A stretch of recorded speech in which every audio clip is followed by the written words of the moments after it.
Following a talk I did this week on EVs and clean energy, I've had an email asking for advice on what car I might recommend people buy. That seemed like a good subject for a video, so that's what I'll be covering today.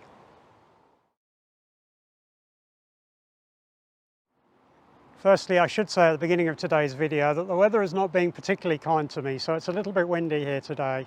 So apologies for any issues with the audio. Hopefully they will be short-lived if they do happen. Now, whilst today's video is triggered by a very specific question, the response should hopefully be useful to lots of people. However, I should start this video with a caveat, which is that I have not driven a lot of the cars I am about to discuss. My experience is largely limited to a Renault Zoe, which I drove and liked, and at the time was the best trade-off of price to specifications for me. Unfortunately, I have trouble getting comfortable in most cars, so it isn't generally a good idea for me to be test driving lots of different things. However, I have also driven a Tesla Model S, which was a very special treat that my brother arranged for me, and a Smart 42 ED, but that was a long time ago. The source of information in this video is therefore largely based upon video reviews from other channels, but includes feedback from owners that I have talked to on my travels. Regardless of experience, I will be talking through how I would be making decisions on what to test drive, and I think the process is as important as the cars themselves.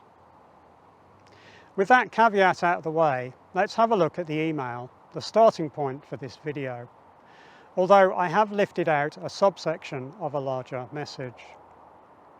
The email said, "A friend is looking to purchase an electric car. She is looking for a small four-door SUV size, for example a Corsa, and second-hand with less than 15,000 miles. Do you have any recommendations and/or ones to avoid?" Well, there are a couple of things in the email that I want to call out before I start, some assumptions within the question. Firstly, the mileage of an EV is a bit less important than when considering an internal combustion engine car, in my opinion. There is a bit less wear that comes from usage, particularly if you're doing short journeys, so you don't have to limit yourself to low mileage cars if you don't want to. Having said that, I do of course understand the motivation, the feeling of a car being relatively new and less likely to cause problems. EVs generally don't need a lot of maintenance, and they shouldn't have all that many failure modes, hopefully. So I think it's a bit less of a concern, but I do understand it. I chose an almost new car as my first, but that was actually more to do with getting a longer warranty and more of the thing called the connected services, which is free for the first 3 years with the Renault Zoe. I would maybe look at price as your deciding factor. You may be able to get an EV that better matches your use cases if you don't limit yourself quite so strictly on mileage. The second thing is looking for an SUV, which is suggested but not absolutely clear. EVs are a little taller than their internal combustion engine equivalents just by default, so you might like the driving position even of a hatchback more than you think. I would suggest you go and sit in one and see. As an example of that, you sit higher in my Zoe than people expect based upon what looks to be the form factor of the car. What is missing from the email is use cases. I would start by noting down on a piece of paper what sort of journeys you want to do, as that may change your choices a little bit. Think about how far you would ever drive without stopping at all for a break. That's something that will be useful for you to have in your mind as you go through the journey. If you're going to do very frequent, very long journeys of 300 miles or more, then we need to be a little bit more careful in our choice. Regular, very long road trips of many, many hundreds of miles determine how important public charging will be, which at the moment still makes a bit of a difference to the choice. If very long road trips are going to be very regular, then start by ruling out a Tesla especially the Tesla Model Y. The Tesla charging network is still the best by some margin. Superchargers are both very prolific and extremely reliable, as well as being cheaper than most other options. What is also awesome about the Tesla experience is the in-car software. You tell the car where you're going and it plans the whole journey for you, including all of the charging stops. That is better than the experience in most other cars at the moment, other than possibly things that use Android Automotive. Tesla have also nailed the over-the-air software update process. This means you get new software quite regularly, every month or two, with new features. So your car gets better than even it was when it was first built, and that's pretty rare in the automotive industry. Now, the downsides to Tesla are that Tesla have very limited number of models available, and the Model Y is a big car in my opinion. In that regard, it does not really meet our particular brief. We also have to be mindful that it is an expensive car, certainly to buy, but possibly also to insure. Now, the one thing I didn't like about the Tesla Model S I drove was the steering. I found it to be a bit too direct for me. Very small movement of the steering wheel made quite a big difference on the road, so I didn't feel entirely in control of it. I have heard people mention the same thing about the Tesla Model Y, but I haven't driven one myself. So were you to be interested, you should test drive one to check how you feel about the steering and about the suspension, which is sometimes said to be a little bit firm. On the question of what cars to avoid, there isn't all that much. Personally, I would avoid the Nissan Leaf. It suffers from a bit too much battery degradation for my liking, as well as potentially a thing called rapid gating. There is a rumour that the latest models won't rapid charge at full speed more than once in 24 hours. Now, that is a bit of a rumour, but if that's the case, then that might be a bit frustrating. Even if that's true, it's not to say that the Leaf is an awful car. I am sure there are many people who love theirs, and I have heard from people saying exactly that. And the Leaf has served many people very well. I just think there are other options now that are probably worth considering over the Leaf. As it happens, the Leaf is also not an SUV, so it doesn't meet the brief as written. Of the SUVs available, the ones I would personally avoid are the Toyota BZ4X, known as the BZ4X in America, the Subaru Solterra, and the Lexus RZ450e, which will be the RZ450e in America. These are all actually the same car underneath. There appears to be something wrong with the way these cars rapid charge. Whilst the manufacturers seem to be taking it seriously and are working on it, and indeed have already made improvements, I remain a bit cautious about those cars. I'm not sure that they're particularly good EVs. And the other one to call out, I think, is the Mazda MX-30.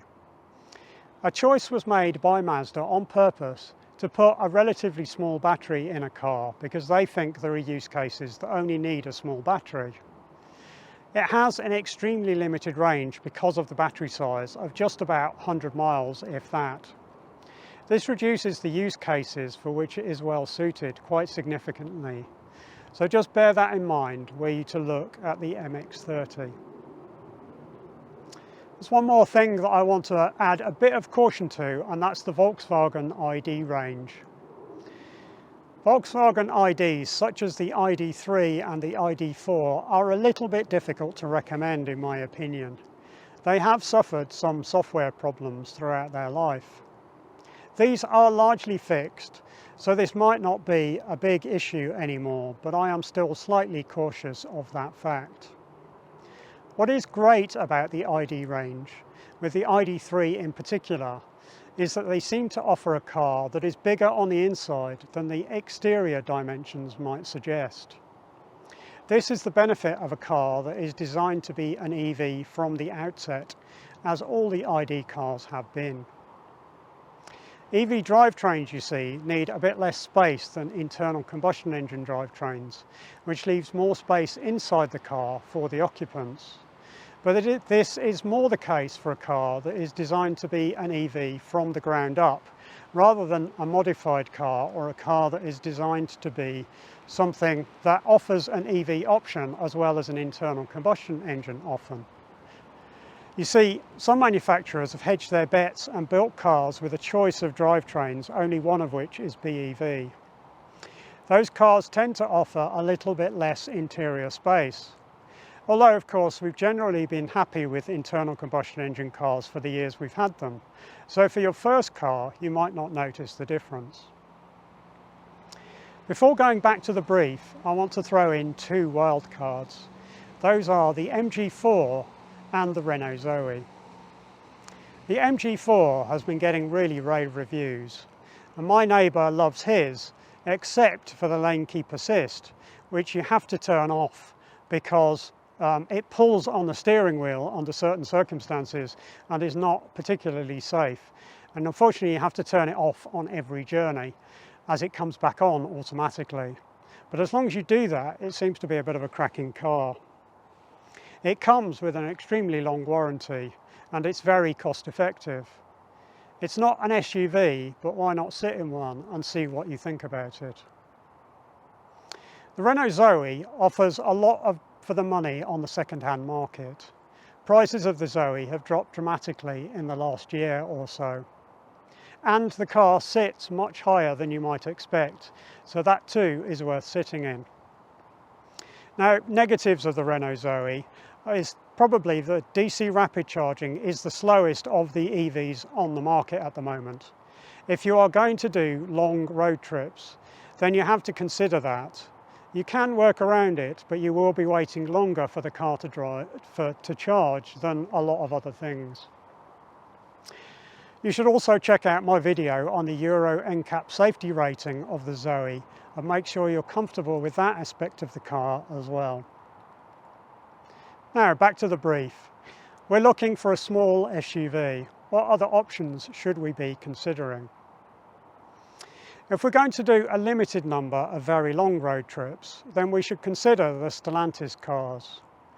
The Stellantis group includes Peugeot, Citroën, Vauxhall, Fiat, Jeep, DS and a couple of others.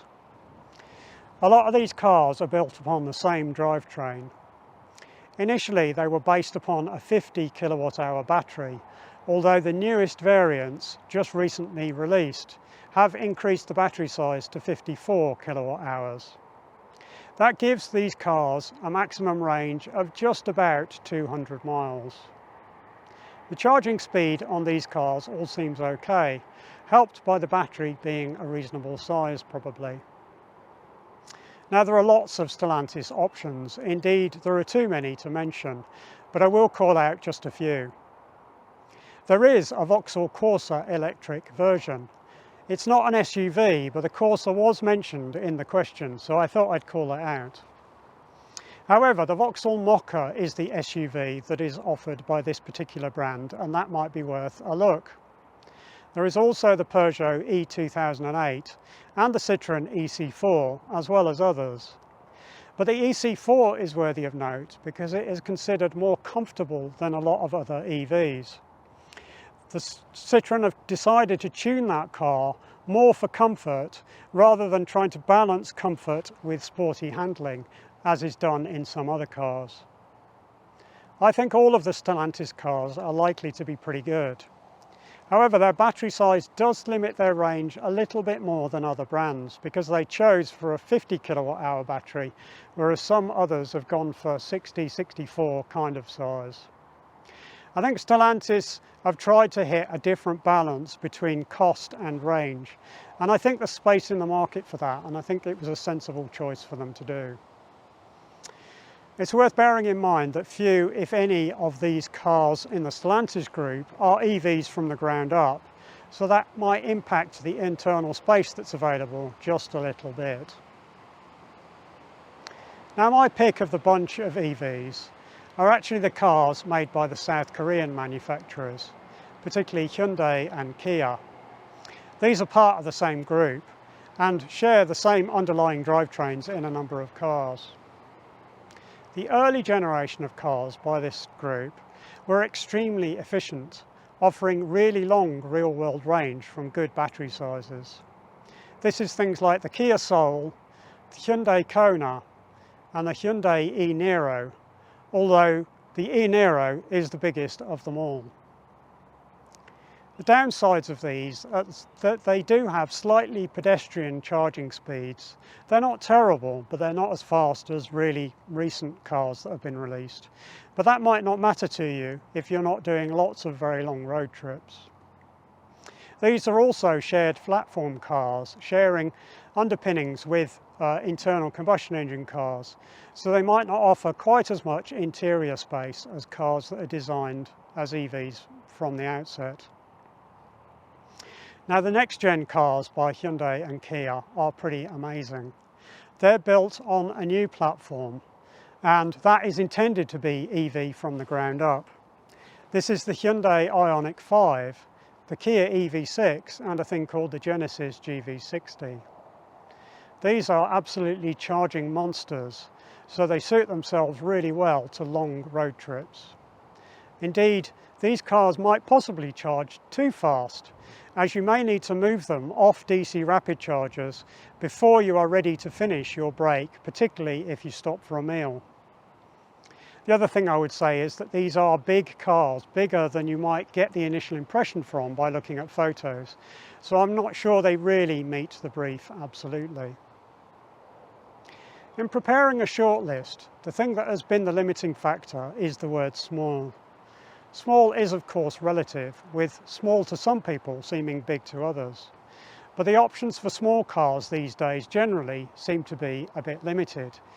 And this is especially true in the EV space at the moment. And the SUV form factor that was mentioned also doesn't really help with that. Now, my shortlist, when I wanted a small car, were the Renault Zoe and the Kia Soul EV. These seem to offer the best balance of size, range and price when I was looking a year ago at the end of 2022. The market is changing a little bit, but the second-hand market lags behind.